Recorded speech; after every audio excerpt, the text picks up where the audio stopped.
The reading this morning is from John chapter 9, starting at the first verse. As he went along, he saw a man blind from birth. His disciples asked him, "Rabbi, who sinned, this man or his parents, that he was born blind?" "Neither this man nor his parents sinned," said Jesus.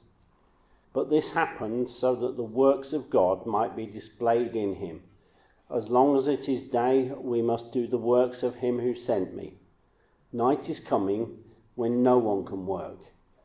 While I am in the world, I am the light of the world." After saying this, he spat on the ground, made some mud from the saliva, and put it on the man's eyes. "Go," he told him, "wash in the pool of Siloam." This word means sent. So the man went and washed, and came home seeing. His neighbours and those who formerly seen him begging asked, "Isn't this the same man who used to sit and beg?" Some claimed that he was. Others said, "No, he only looks like him." But he himself insisted, "I am the man." "How then were your eyes opened?" they asked. He replied, "The man they call Jesus made some mud and put it on my eyes. He told me to go to Siloam and wash. So I went and washed, and then I could see." "Where is this man?" they asked him. "I don't know," he said. This is the word of the Lord.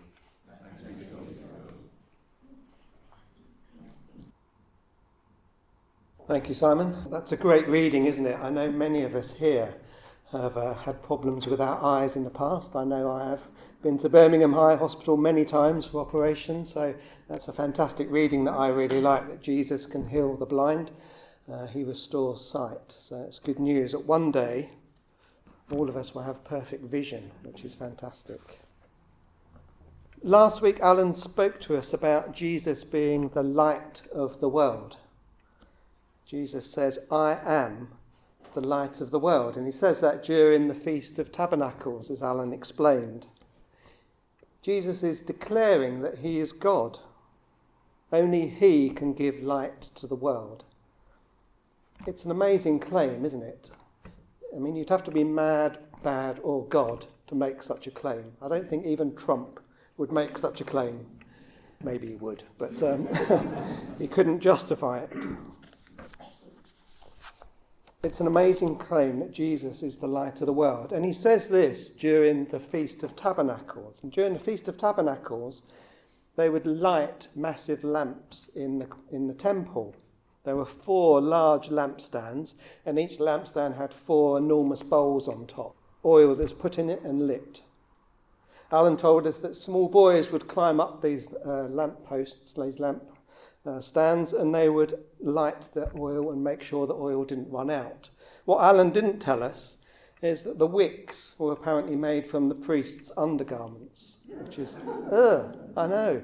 Hopefully they were washed beforehand, but yes, what a strange thing to do. But I was thinking that must have been an amazing sight.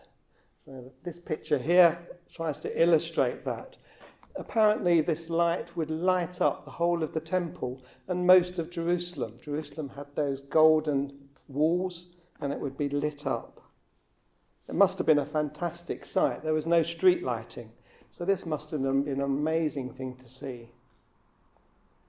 Of course, it was only an amazing thing to see if you weren't blind. If you were blind, then this made very little impact on you. If you were blind, then this probably just reminded you that you were blind. This miracle today happens to a man who was born blind. He's never seen. He spent his whole life in darkness. And this miracle takes place during the Festival of Light. I do like to think that the very first thing he saw, maybe, was the temple lit up. Can you imagine that he opens his eyes and sees that for the first time? How fantastic that must be. Before the miracle takes place, we're told that Jesus sees the man. Isn't that great? The man can't see Jesus. He's blind. but Jesus sees the man. And there's no welfare state, is there? So presumably this blind man is sitting by the side of the road, begging. He's no job, he's no means of providing for himself. In that society he's got no honour, and to be honest, he's got very little hope. So as I said, I've visited the Birmingham Eye Hospital very many times, and they can do fantastic things, and I'm grateful to them, and I'm grateful to God for what they've done. I think otherwise I might well be blind now. Today's hospitals can do amazing things, but for this man there was no hope of a cure. Other than a miracle, which seemed remote, his future looked very bleak, and he knew it. The best that he could hope for was that maybe someone would give him some money or some food just to get him through the day. But I suspect most people ignored him or just wished that he would go away. Most people would have assumed he was a sinner. Most people would have assumed that he deserved his blindness. How outrageous is that? But then Jesus comes along. Jesus comes along and sees him and changes everything. The man just wants food or money for the day, but Jesus gives him so much more. Jesus sees the blind man and he has compassion on him. It would be great, wouldn't it, if the disciples had the same compassion, but maybe that's too much to hope for. Jesus sees the blind man, he has compassion. The disciples see the blind man and they think he's an interesting case study. Let's ask Jesus a theological question. This is a good time. So they asked Jesus, "Rabbi, who sinned, this man or his parents, that he was born blind?"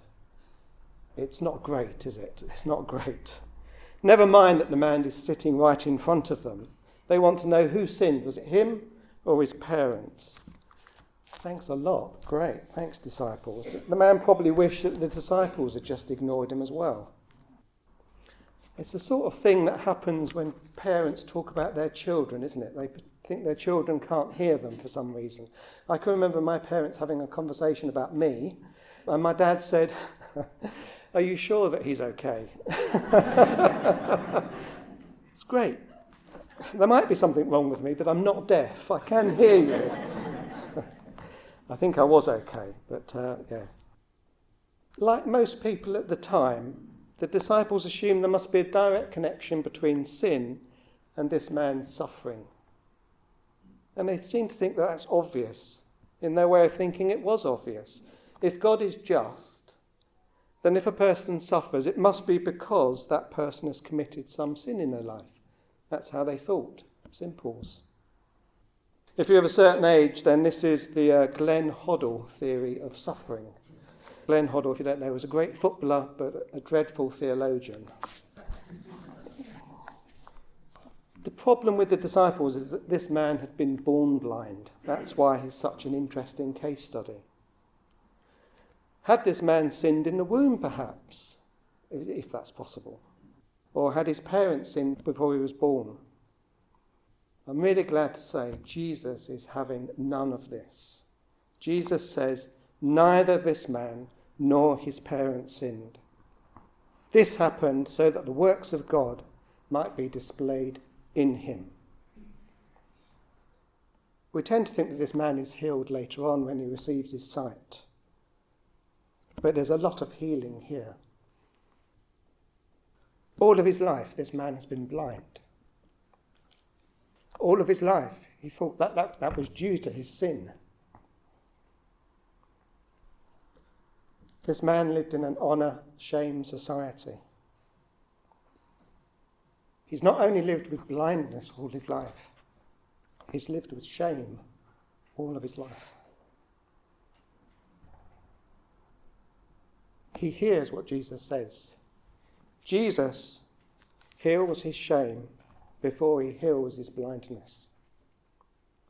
How liberating it must be for that man to hear Jesus' words. Neither this man nor his parents sinned. Jesus says you can't draw a straight line between suffering and an individual's sin. This man isn't blind because he's sinful. God allowed this to happen so that the works of God may be revealed in his life.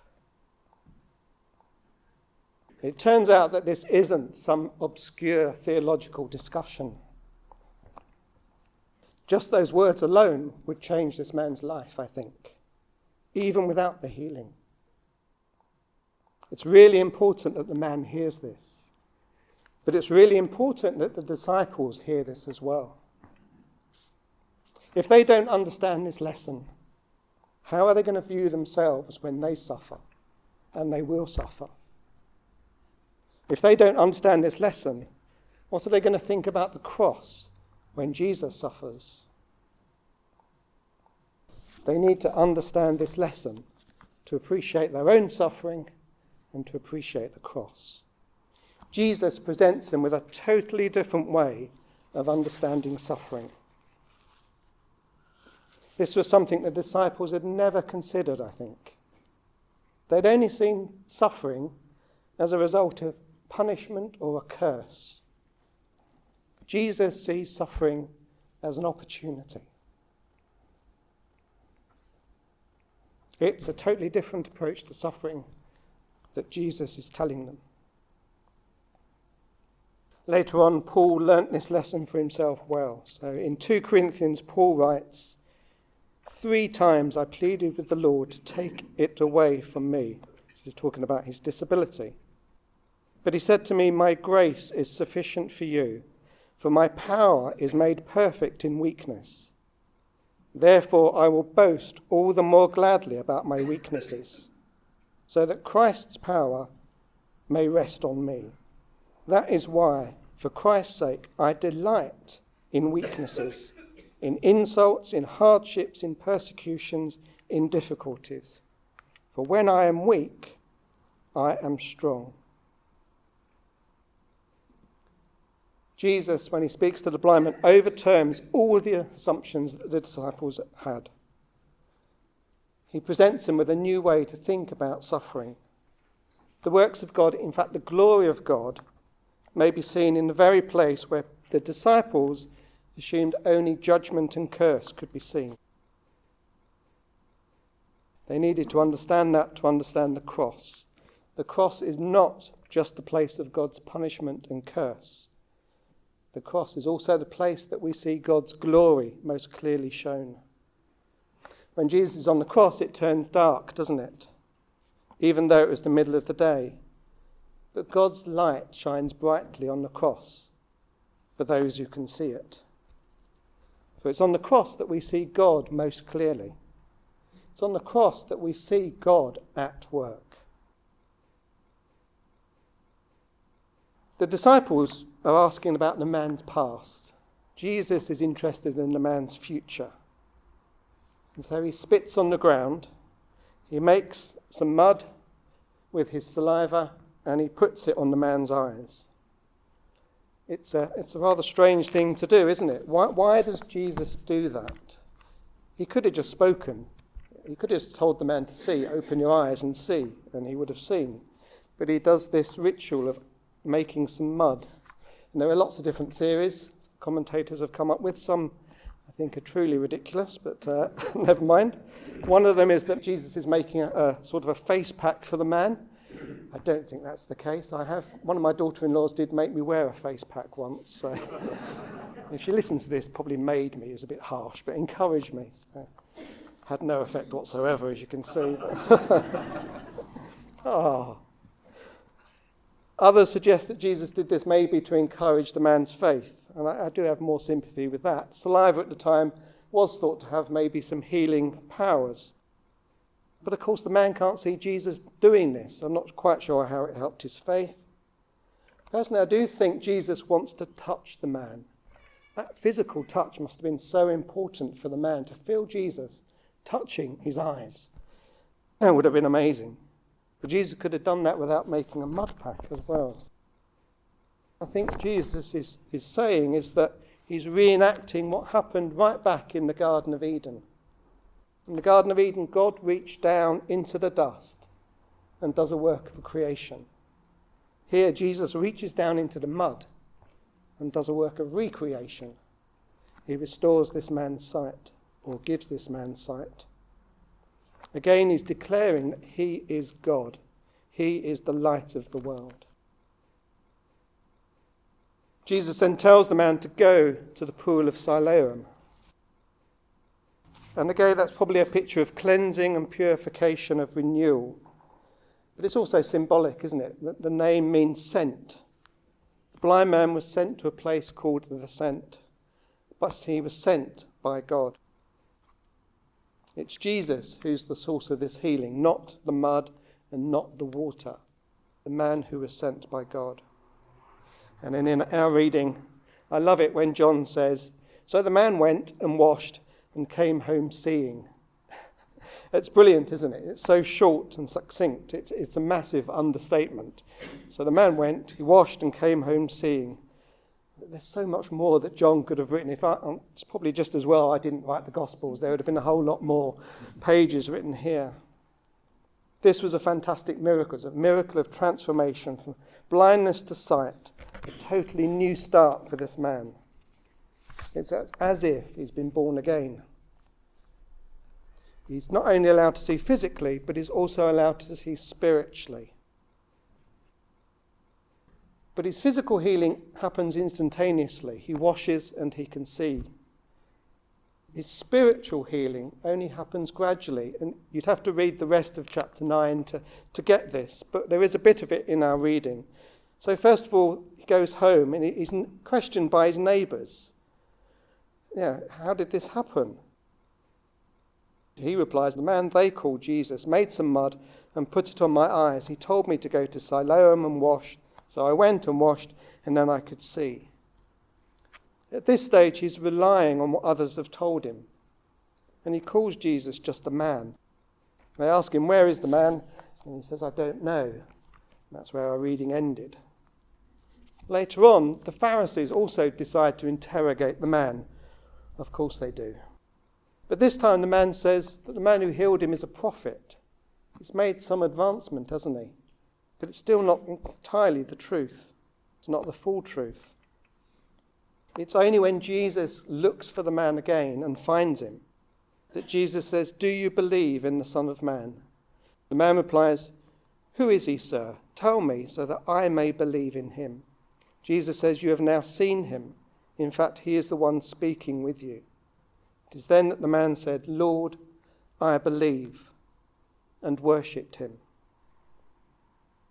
I wonder what sort of view this man had of God before he met Jesus. Probably not a good one. He probably blamed God for his blindness. He probably thought God had cursed him and was punishing him for no good reason, for a sin he certainly couldn't remember. Before this man met Jesus, I suspect this man despised God rather than worshipped him. I think I would. But when he sees Jesus, he worships. He worships from his heart for the first time in his life.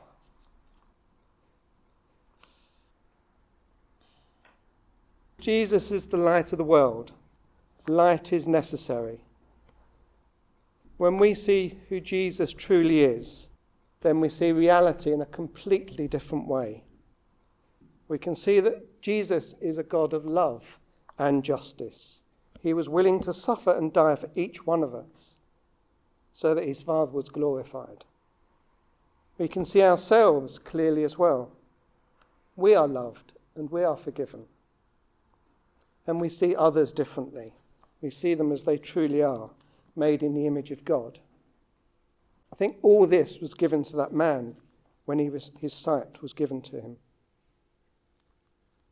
Unfortunately, light can also blind us.